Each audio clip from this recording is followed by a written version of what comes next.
to all of my followers, and to all doing my bidding with the misguided opinion that I had the right or ability, and not just the sheer presumptuous arrogance, to speak for our Almighty God in heaven, especially when I can barely string enough words together to make a grammatically correct sentence myself. To quote Numbers 12:3, "Now, Moses was a very humble man, more humble than anyone else on the face of the earth."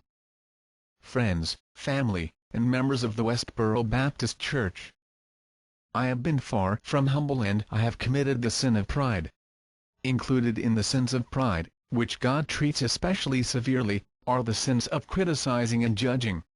And of this I, and you all by your association with me, are guilty sinners who, well, really should have our asses kicked. I'm quite surprised that Albert Snyder or another of the families we so disgracefully disrespected, haven't done just that. In spades. In 1 Peter 5:5 we learn that, God opposes the proud.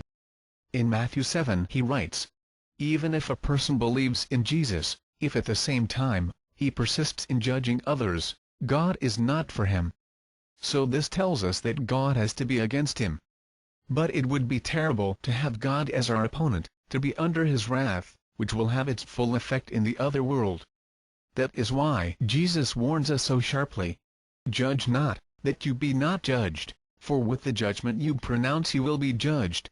For in the same way you judge others, you will be judged, and with the measure you use, it will be measured to you." So there you have it, my flock. You are royally screwed, stewed, and tattooed, due to the fact that I am a self-absorbed, bone-smoking, hypocritical closet homo and godless buffoon, and you idiots foolishly and willingly followed me down the path of hatred and judgment that I forged for you. Probably, because of the 70 or so church members, 60 of which are my massively inbred family members, there isn't a one of us with an IQ more than 1 point higher than a rodent of some type. Now, stop listening to my nonsensical bullshit and go spend the rest of your lives trying to save your worthless souls. Souls that I so selfishly led to the gates of hell. People, go home now. And please, stop having sex with each other. We don't need any more goddamned Phelpses running around like so much swamp-bottom detritus and making people want to dump the First Amendment.